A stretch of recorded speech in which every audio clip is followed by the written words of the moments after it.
Bon après-midi à chacun. Nous sommes réunis en grand nombre dans cette grande salle des fêtes de la commune de Pont-de-Beauvoisin. Et nous y sommes cette année pour la dernière fois, puisque nous abordons la 4e et dernière étude de la vie et du ministère du prophète Élie. J'ouvre donc ma Bible, et je l'ouvre avec vous, dans le 2e livre des Rois au chapitre 1er. Et je lis à partir du verset 2. Or, Achasia c'est le roi d'Israël, Achasia tomba par le treillis de sa chambre haute à Samarie, et il en fut malade. Il fit partir des messagers et leur dit, « Allez consulter Baal-Zébub, dieu d'Écron, pour savoir si je guérirai de cette maladie. » Mais l'ange de l'Éternel dit à Élie le Tishbite, « Lève-toi, monte à la rencontre des messagers du roi de Samarie et dis-leur, « Est-ce parce qu'il n'y a point de Dieu en Israël que vous allez consulter Baal-Zébub, dieu d'Écron?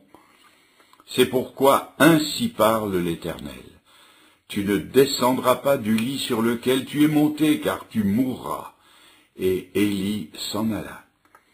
Les messagers retournèrent auprès d'Achasia, et il leur dit, « Pourquoi revenez-vous » Ils lui répondirent, « Un homme est monté à notre rencontre et nous a dit, « Allez, retournez vers le roi qui vous a envoyé et dites-lui, « Ainsi parle l'Éternel, est-ce parce qu'il n'y a point de Dieu en Israël que tu envoies consulter Baal-Zébub, dieu d'Écron? C'est pourquoi tu ne descendras pas du lit sur lequel tu es monté, car tu mourras. » Achasia leur dit, « Quel air avait l'homme qui est monté à votre rencontre et qui vous a dit ces paroles ?» Ils répondirent, « C'était un homme vêtu de poils et ayant une ceinture de cuir autour des reins. » Et Achasia dit, « C'est Élie le Tishbite. » Il envoya vers lui un chef de 50 avec ses 50 hommes. Ce chef monta auprès d'Élie, qui était assis sur le sommet de la montagne, et il lui dit, « Homme de Dieu, le roi a dit, descends. » Élie répondit au chef de 50, « Si je suis un homme de Dieu, que le feu du ciel descende et te consume, toi et tes 50 hommes. » Et le feu descendit du ciel et le consuma, lui et ses 50 hommes. Achasia envoya de nouveau vers lui un autre chef de 50 avec ses 50 hommes. Ce chef prit la parole et dit à Élie, « Homme de Dieu, ainsi dit le roi, hâte-toi de descendre. » Élie leur répondit, « Si je suis un homme de Dieu, que le feu descende du ciel et te consume, toi et tes 50 hommes. » Et le feu de Dieu descendit du ciel et le consuma, lui et ses 50 hommes. Achasia envoya de nouveau un 3e chef de 50 avec ses 50 hommes. Ce 3e chef de 50 monta, et à son arrivée, il fléchit les genoux devant Élie, et lui dit en suppliant, « Homme de Dieu, que ma vie, je te prie, et que la vie de ces 50 hommes, tes serviteurs, soit précieuse à tes yeux. Voici le feu est descendu du ciel et a consommé les 2 premiers chefs de 50 et leurs 50 hommes. Maintenant, que ma vie soit précieuse à tes yeux. » L'ange de l'Éternel dit à Élie, « Descends avec lui, n'aie aucune crainte de lui. » Élie se leva et descendit avec lui vers le roi. Et il lui dit, « Ainsi parle l'Éternel. Parce que tu as envoyé des messagers pour consulter Baal-Zébub, dieu d'Écron, comme s'il n'y avait en Israël point de Dieu dont on puisse consulter la parole, tu ne descendras pas du lit sur lequel tu es monté, car tu mourras. » Achasia mourut selon la parole de l'Éternel prononcée par Élie. C'est l'interpellation des capitaines qui va retenir toute notre attention cet après-midi. Homme de Dieu, descends. La première question que nous nous posons, c'est Pourquoi Élie a-t-il été interpellé de la sorte? Vous comprendrez aisément qu'être porteur d'une mauvaise nouvelle est une mission bien désagréable, et beaucoup d'hommes déclineraient l'honneur de s'acquitter d'une telle tâche. Mais que dire quand le porteur de la mauvaise nouvelle est l'ennemi de celui à qui elle est destinée? Ici, la situation est encore plus tendue. Non seulement Élie est le porteur, non seulement il est l'ennemi d'Akazia, mais l'accusation est doublée d'une condamnation à mort.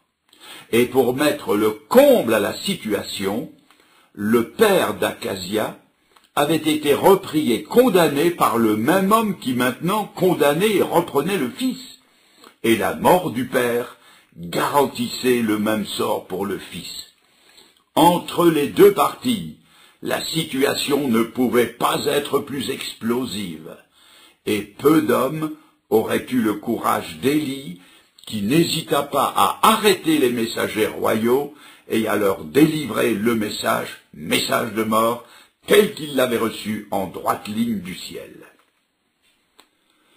La position du chrétien aujourd'hui, quoique différente de celle d'Élie, puisque ce que nous avons annoncé au monde n'est pas un message de mort, mais la bonne nouvelle du pardon de Dieu, cette position, dis-je, n'est cependant pas sans présenter une certaine analogie avec celle d'Élie devant Akazia, et vous allez le comprendre aisément. Certains d'entre vous, et j'aime à croire la totalité, vous êtes les trophées de la grâce de Dieu. Vous avez été arrachés des mains de l'ennemi. Les passions qui vous conduisaient à votre perte ne dominent plus sur vous. Le sceptre de leur puissance a été brisé le jour où vous avez mis votre confiance en Jésus-Christ. Vous êtes devenus les témoins vivants, les preuves irréfutables du triomphe du crucifié. Et vous êtes appelés, nous dit Éphésiens 3:10, à manifester dans les âges à venir la sagesse infiniment variée de notre Dieu. Ces choses que je viens d'énumérer sont suffisantes pour que vous soyez maintenant à couteau tiré avec votre ancien patron. Maintenant que vous avez changé de maître, votre vie est changée tant sur la forme que sur le fond. Vous rougissez maintenant des choses que vous commettiez allègrement autrefois. Votre vie n'a plus le goût fade d'autrefois. La Bible dit que vous êtes la saveur de Christ. Votre vie n'a plus l'odeur maléfique d'autrefois. La Bible dit que vous êtes la bonne odeur de Christ. Mais je pose la question, cette bonne odeur, qu'est-elle aux narines de votre ancien maître? La Bible dit qu'elle lui est une odeur de mort. La vie d'un chrétien consacré est une accusation, une condamnation pour le monde. Parce que si la bonne nouvelle de l'Évangile est encore aujourd'hui la puissance de Dieu pour le salut de celui qui croit, il est non moins vrai que ce même Évangile est une folie pour ceux qui périssent.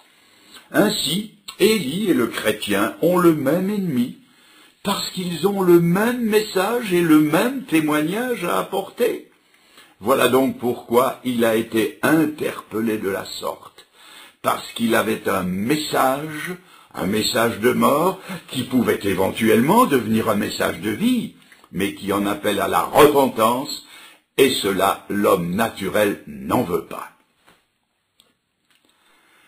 Deuxièmement, nous allons voir brièvement à quoi Élie a été interpellé. Et je lis, homme de Dieu, descends.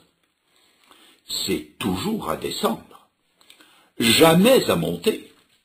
Le chrétien ressent des forces qui l'attirent vers le haut.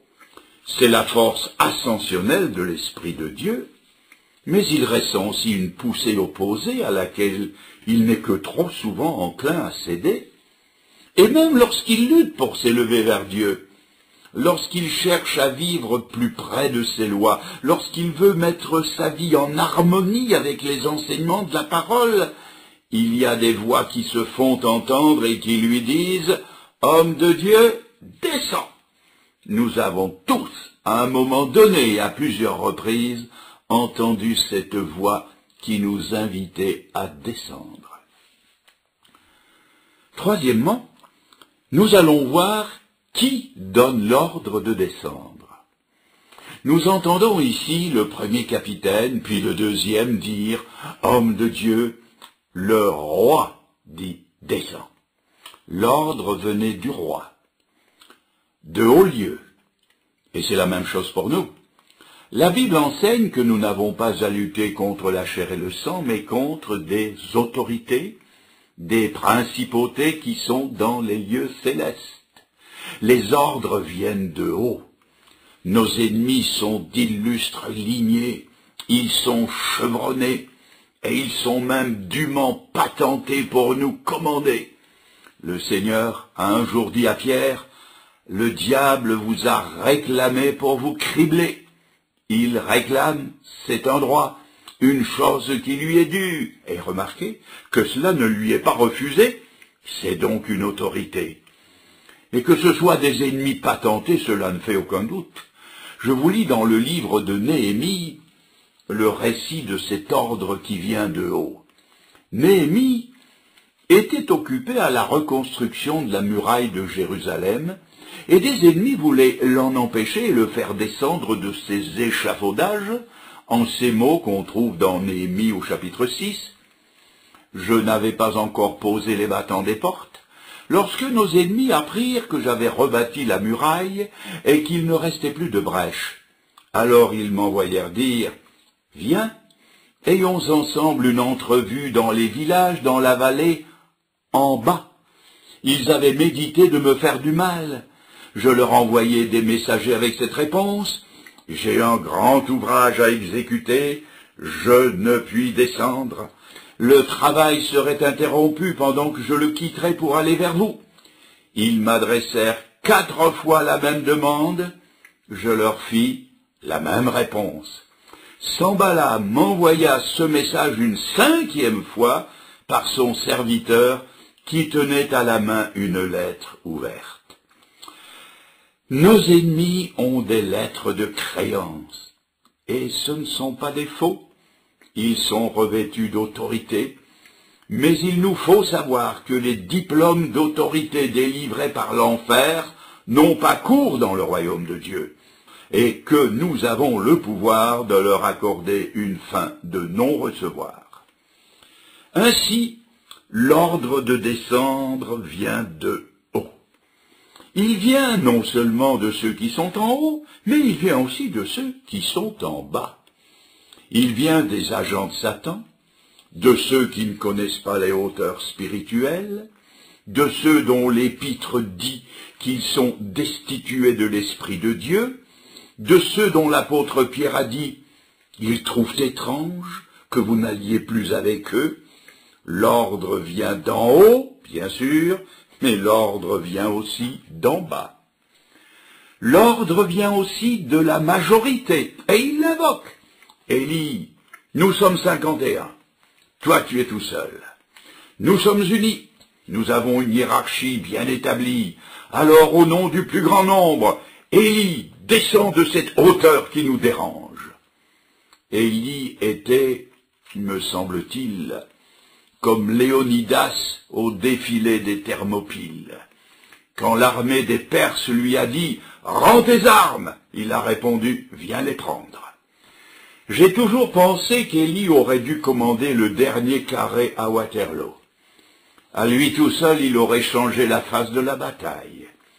Hélas, notre monde, qui a perdu le sens des valeurs, connaît mieux la réponse du général Cambronne que la réponse du prophète Élie. Et pourtant, je crois que l'héroïsme du prophète Élie n'a jamais été égalé ou dépassé sur aucun champ de bataille du monde. L'ordre de descendre vient donc d'en haut, il vient d'en bas, il vient de la majorité, mais il vient aussi de ceux qui disent « Pourquoi viser si haut? Il ne faut pas être perfectionniste. On n'est plus puritain aujourd'hui. Il faut être un peu plus humain, moins extrémiste.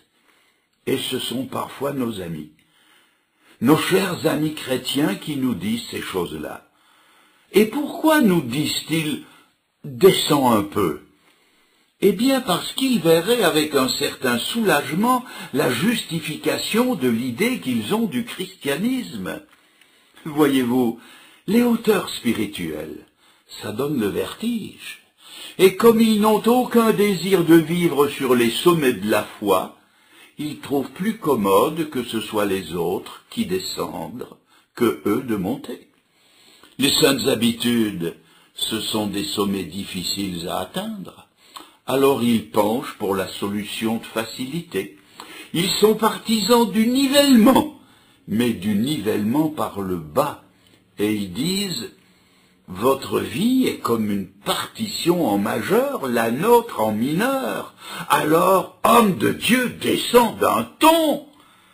Voilà, mes amis, d'où nous vient l'ordre de descendre. D'en haut, d'en bas, de la majorité. Et quelquefois même de nos proches. Quatrièmement, j'aimerais voir avec vous, et je souligne, comment Élie a été interpellé. Il a été interpellé de façon violente. C'était un ordre, un impératif. Homme de Dieu, le roi a dit, descends. La deuxième fois, homme de Dieu, le roi dit, hâte-toi de descendre. C'est pressant, c'est violent. Que voulez-vous?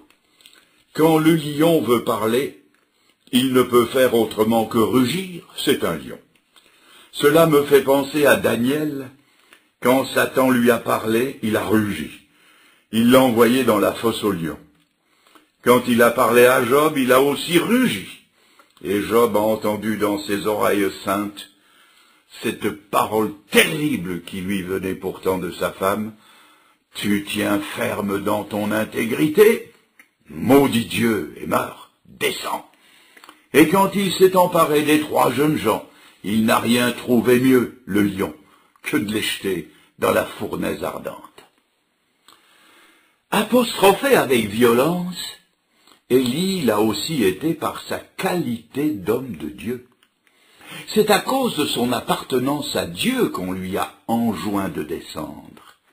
Et nous, c'est en tant que chrétiens, à cause de notre appartenance à Jésus-Christ, que nous sommes aussi invités à descendre dans notre spiritualité.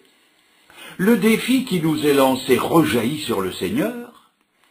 Il ne faut pas oublier que ce qui est en jeu, c'est son nom, c'est sa cause, c'est son œuvre et c'est sa gloire. Le Seigneur Jésus est assis à la droite de Dieu. Il est hors de la portée des atteintes de Satan, alors ce dernier s'attaque à ceux qui, encore sur la terre, sont l'objet de sa sollicitude et qui portent son nom. C'est parce qu'il était homme de Dieu qu'Élie a été sommé de descendre.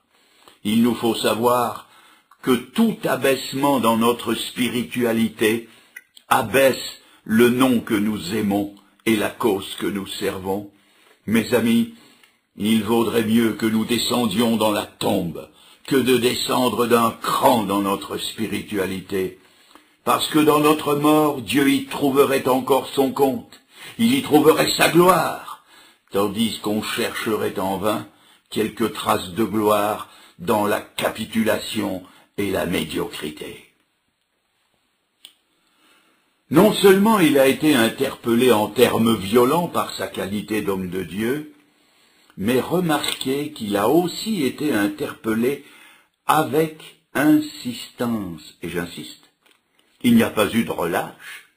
Ils sont venus une première fois, puis une deuxième fois, puis une troisième fois. Dans le cas de Néhémie, ils sont revenus 5 fois à la charge. Dans la vie du Seigneur Jésus, nous trouvons la même insistance lorsqu'au désert il a été tenté par le diable 3 fois. Puis il est écrit que le diable l'a quitté pour une autre occasion. Et cette occasion, il l'a trouvée partout, dans la nation, dans la famille, chez ses frères qui ne croyaient pas en lui, chez sa mère, auprès de Pierre et finalement sur la croix. Car à la croix, on a entendu cette parole. si tu es le Fils de Dieu, descends de la croix et nous croirons en toi. Cinquièmement, quand Élie a-t-il été sommé de descendre? Eh bien, je vais vous sortir une lapalissade. Figurez-vous que dans ces textes que nous étudions, le chapitre 2 se trouve juste après le chapitre 1. Vous allez me dire, bien sûr, mais que trouve-t-on au chapitre 2?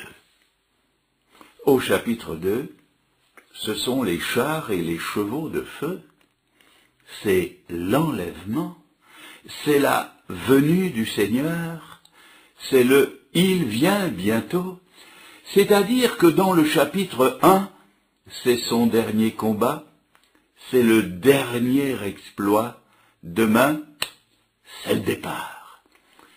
Quand donc a-t-il été sollicité de descendre?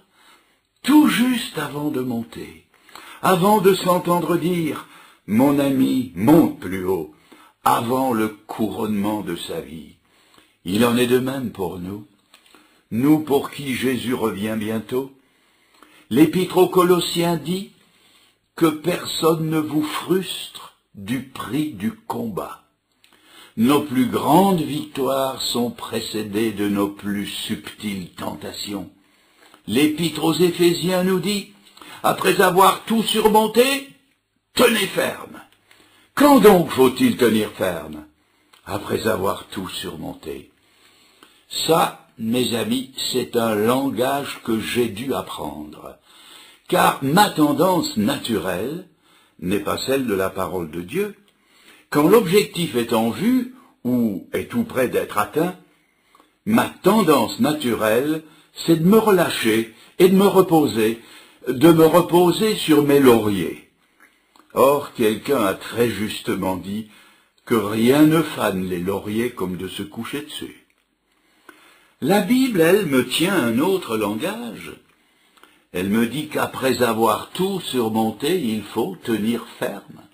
Après l'offensive, il faut rester sur la défensive. Et cela est vrai pour chacun de nous. Bien-aimés frères et sœurs, avez-vous récemment remporté une victoire dans votre vie chrétienne? Par exemple, une victoire sur votre caractère, sur le fichu caractère. Je vous vois sourire, mais je ne plaisante pas. Je ne crois pas que quelqu'un qui affiche en permanence un mauvais caractère soit converti. Je persiste et je signe. Lisez la liste des œuvres de la chair en Galates 5. Quels sont ceux qui n'hériteront pas du royaume de Dieu? Ce ne sont pas seulement les impudiques, les adultères, les voleurs, les assassins, les homosexuels. Ce sont aussi les gens qui ont un mauvais caractère et qui font souffrir leur entourage. Ce sont les gens colériques, les intrigants, les gens qui ont mauvaise langue, les gens jaloux, les gens à dispute. Ils n'hériteront pas du royaume de Dieu. Alors, avez-vous récemment remporté une victoire sur votre caractère? Ou sur votre absentéisme aux réunions de l'Église? Ou sur votre tempérament emporté? Ou sur votre langue? Ou sur le tabac? Alors attention, si vous avez remporté une victoire, l'ordre de descendre va suivre tout de suite. Vous allez l'entendre, homme de Dieu, descends. J'ai connu ces gens qui avaient tout surmonté pour vaincre cette vaniteuse, coûteuse et dangereuse passion qu'est le tabagisme.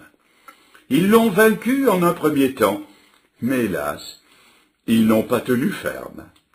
Vous les connaissez comme moi, ces Élie victorieux, assis sur la montagne sans fumée, et qui sont redescendus dans la vallée remplie d'un foin malodorant. Ils avaient triomphé de la plante à Nico, puis l'ordre est venu. Homme de Dieu, descends, reprends ta tige de 8. Que serait-il arrivé si Élie n'avait pas résisté? il serait encore descendu de plusieurs choses. Il serait descendu de son titre. C'eût été la fin de l'homme de Dieu, la négation du message qu'il avait si courageusement annoncé. Il se serait attiré du mépris et l'œuvre de Dieu aurait été ravalée. Non seulement il serait descendu de son titre, mais il serait encore descendu de sa hauteur. Assis sur sa montagne, Élie était majestueux et inattaquable. Il avait la grandeur des solitaires qui ne permettent à personne sinon à Dieu de peupler leur vie. Il serait descendu au niveau des autres sans les affecter, sans plus les influencer. Il n'aurait plus été ni une odeur de vie, ni une odeur de mort. Il aurait été spirituellement aseptisé. Il aurait perdu le microbe, comme on dit aujourd'hui. Il serait aussi descendu de son repos.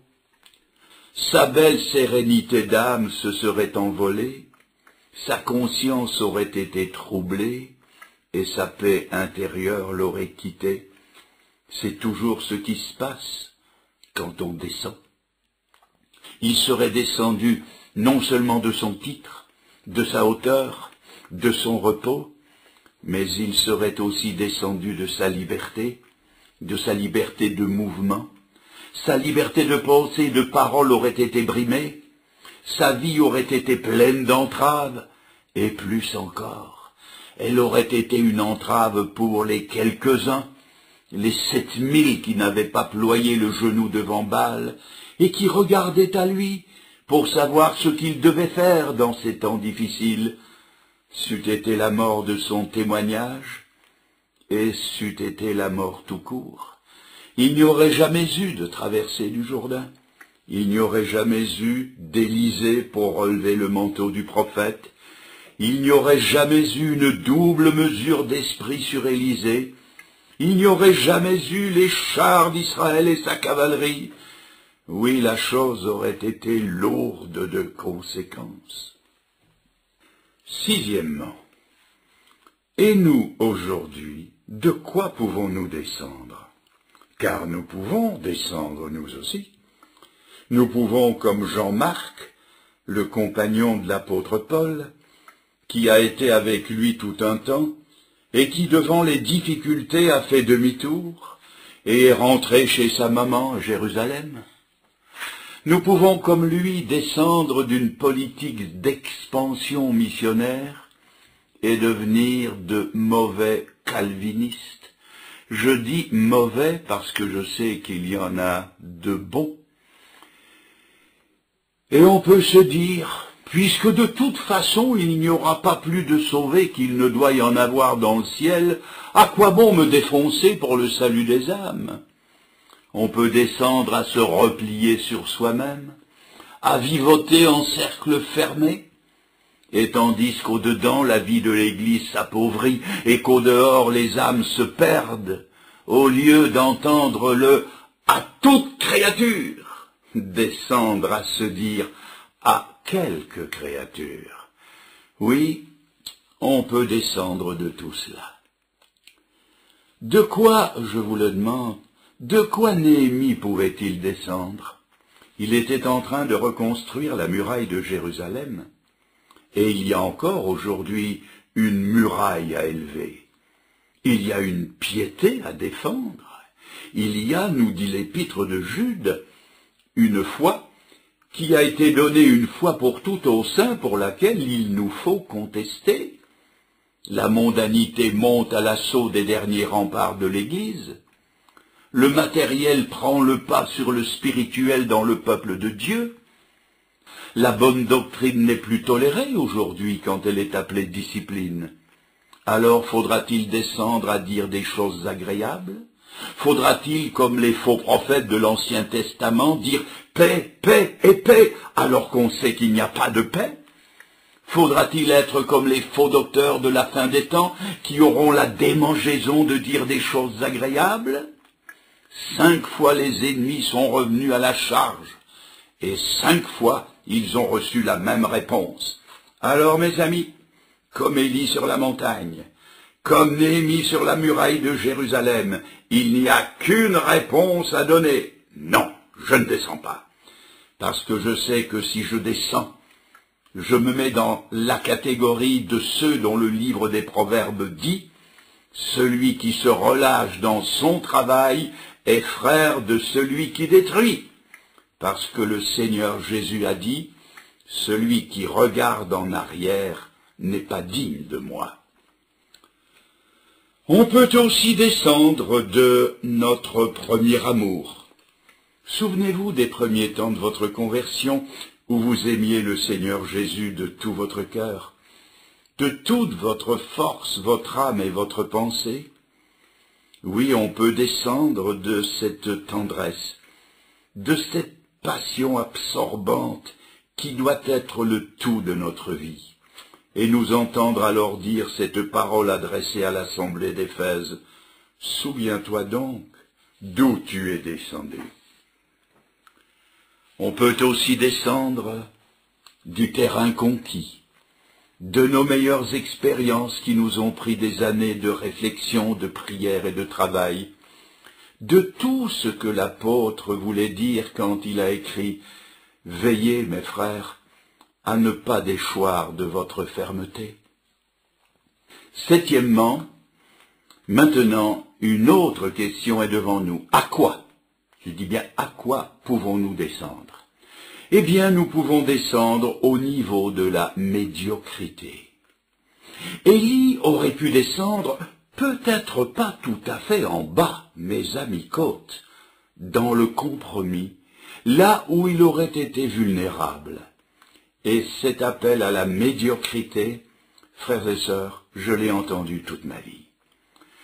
Satan ne m'a pas sollicité de descendre tout au fond, en bas de l'échelle, de retourner à ce que j'avais vomi, non, mais de descendre de quelques crans.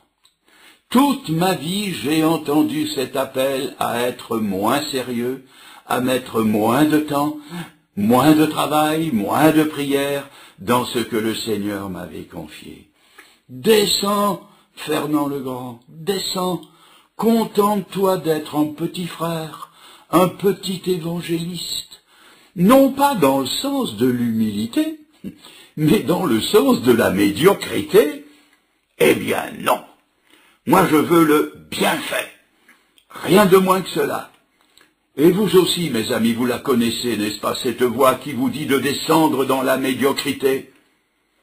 Combien de réunions par semaine y a-t-il dans votre église? S'il y en a 3, il y a une voix qui vous dit « Descends, contente-toi d'aller à 2, c'est bien suffisant. » S'il y en a 2, une voix vous dit « Descends, va à 1, c'est assez. » Ah, cette voix qui nous dit « En route pour le culte. » Pourquoi prendre la chose tant à cœur?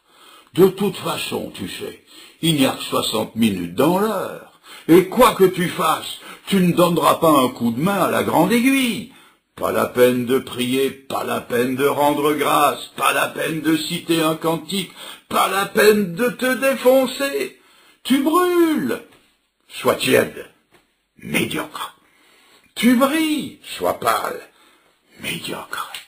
Toute ma vie, j'ai entendu cet appel à être médiocre. Homme de Dieu, descends.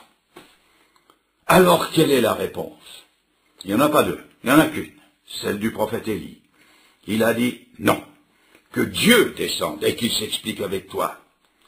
Il n'y en a qu'une, celle de Néhémie. Quand on lui a posé 5 fois la même question, il avait 5 fois la même réponse et il a dit non. Il n'y a qu'une réponse, celle de notre bien-aimé Sauveur. C'était le même ennemi. C'étaient les mêmes paroles que l'on a entendues alors qu'il était là, pendu à la croix. Si tu es le Fils de Dieu, descends de la croix. Oh, la persistance de cet ordre. Et son silence a été sa réponse. Un silence plein d'éloquence qui voulait dire « Je suis engagé dans une trop grande œuvre pour que je descende. Je ne pourrai descendre qu'au préjudice des pécheurs que je suis venu sauver. » Il n'y a pas eu l'ombre d'une hésitation. Il est resté à la croix, il est resté jusqu'au bout, ce qui voulait dire « Non, mon ami, je refuse de descendre parce que je refuse de te perdre et parce que je t'aime assez pour rester là, élevé en haut de la croix. » Pour nous aussi, mes amis, il n'y a qu'une réponse. Je vais le dire à la russe, niet. Je serre les dents et je dis « Je ne veux pas descendre. » Huitièmement, quels ont été les résultats? Eh bien, voyons les résultats dans la vie du Seigneur. Parce que Jésus a refusé de descendre de la croix, nous avons le droit de monter dans son ciel.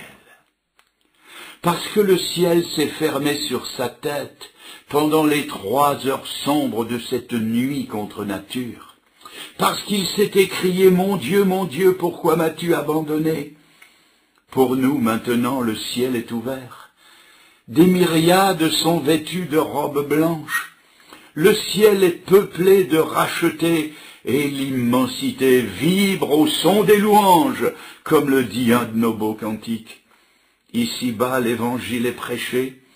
Des âmes passent de la mort à la vie. Des vies sont transformées et notre monde, qui ne connaîtrait qu'un désespoir sans bornes, connaît par Jésus-Christ la consolation de l'espérance. Et parce que Jésus a dit non, vous et moi, nous sommes ici cet après-midi, et demain, nous serons dans la gloire. Parce que Néhémie a refusé de descendre, Jérusalem a été reconstruite, le peuple est revenu, la vie spirituelle a repris dans le temple reconstruit, parce qu'Élie a refusé de descendre, la 3e escorte est montée vers lui. Remarquez comme le ton change. Ce n'est plus celui de l'arrogance, ce n'est plus l'ordre violent. Homme de Dieu descend. C'est le capitaine qui monte. Et avant de parler, il fléchit les genoux devant Élie, comme dans l'Apocalypse. Philadelphie, l'Église fidèle, verra les faux dévots qui l'ont persécuté se mettre à genoux, se prosterner devant elle et reconnaître que le Seigneur l'a aimé. Parce qu'Élie a refusé de descendre, un immense respect saisit les 51 hommes. L'ordre de descendre tombe et est remplacé par une invitation, une supplique, une faveur. Ô homme de Dieu, que ma vie maintenant soit précieuse à tes yeux. Et alors seulement, à l'ordre de Dieu, Élie est descendu. Mais notez-le bien, non pas sur leurs conditions à eux, mais sur ses conditions à lui. Il est descendu, je le dis avec ces mots que je vous demande de retenir, il est descendu dans la vallée avec l'esprit des sommets. Ce n'est pas eux qui le conduisent, c'est lui qui ouvre la marche. Et parce qu'il n'est pas descendu de sa fermeté, il est descendu en triomphateur, sans compromis, comme le Seigneur Jésus. Quand il reviendra des cieux, il est écrit sans péché à ceux qui l'attendent. Hébreux 9, verset 28. Et il y est descendu au-devant du roi, mais pas pour rendre des comptes. Et parce qu'au moment opportun, il a eu le cran de ne pas descendre, il a eu le droit de se faire écouter respectueusement par son ennemi mortel. Et nous ne connaissons pas tout le résultat. Bien sûr, Acasia est mort, selon la parole de l'homme de Dieu. Mais ce que nous ne savons pas, c'est comment Acasia est mort. Et je ne serais pas surpris d'apprendre dans l'éternité qu'avant sa mort, Acasia ait été impressionné à salut, que par la fermeté de l'homme qu'était Élie, il a eu l'occasion dans son cœur de se repentir de ses péchés et de se tourner vers Dieu. Et tout cela, frères et sœurs, parce qu'un homme dont l'Écriture dit qu'il avait les mêmes passions que nous, a expérimenté ce qu'a écrit Jacques, résister au diable, et il fuira loin de vous. Cela ne fait pas de nous des matamores, des fiers à bras qui se croient plus forts que Satan.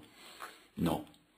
Jésus-Christ seul a vaincu toutes les tentations du diable, mais par la foi en lui, nous nous prévalons de sa victoire, une victoire qui nous pénètre et nous pouvons dire non. Résister et être vainqueurs comme l'ont été Néhémie, Élie, tant d'autres qui étaient habités par l'Esprit de Jésus. Mes chers amis, mes frères et sœurs, la réunion de cet après-midi est finie. Ainsi se termine la journée de l'Ascension à Pont-de-Beauvoisin. Nous allons nous quitter bientôt. Mon souhait, c'est que nous ayons pris dans notre cœur la détermination d'aller plus loin, de monter plus haut, mais aussi de ne descendre jamais. Par la force des choses, nous allons redescendre dans la vallée de la vie. Plaise à Dieu, frères et sœurs, que comme Élie, nous rentrions chez nous avec l'esprit des sommets. Nous nous inclinons encore une fois dans la prière. Seigneur, ce que tu nous as dit tout au long de cette étude nous fait comprendre que parce que tu es le Seigneur, parce que tu es Dieu, tu es l'absolu, tu ne peux rien nous proposer d'autre qu'une vie de progression, de consécration et de victoire. Merci de nous rappeler que nos victoires ont été gagnées par Jésus-Christ, qu'il n'y a rien en nous qui soit capable de résister au serpent rusé comme au lion rugissant, mais que toi tu l'as vaincu. Tu l'as muselé dans ta vie, dans ta mort et dans ta résurrection. Merci de nous rappeler que cette victoire stupéfiante qui t'a fait sortir du tombeau le matin de Pâques, cette victoire est à notre disposition et que nous pouvons nous en emparer par la foi. Nous savons que l'Évangile est encore aujourd'hui la puissance, ta puissance, pour le salut de ceux qui croient. Et Seigneur, nous croyons que dans notre vie, dans nos églises, dans nos communautés, l'adversaire morde la poussière, que l'enfer recule et que des âmes soient sauvées. Ô Seigneur, aide-nous à être victorieux en opposant un non sans retour aux sollicitations de notre adversaire qui est aussi le tien. Donne-nous de ne jamais descendre, sinon qu'avec l'esprit des sommets, l'esprit de Jésus, ton Saint-Esprit. C'est là ce que nous te demandons en nous séparant. Le demandons en son nom, le nom de Jésus, éternellement béni. Amen, Seigneur.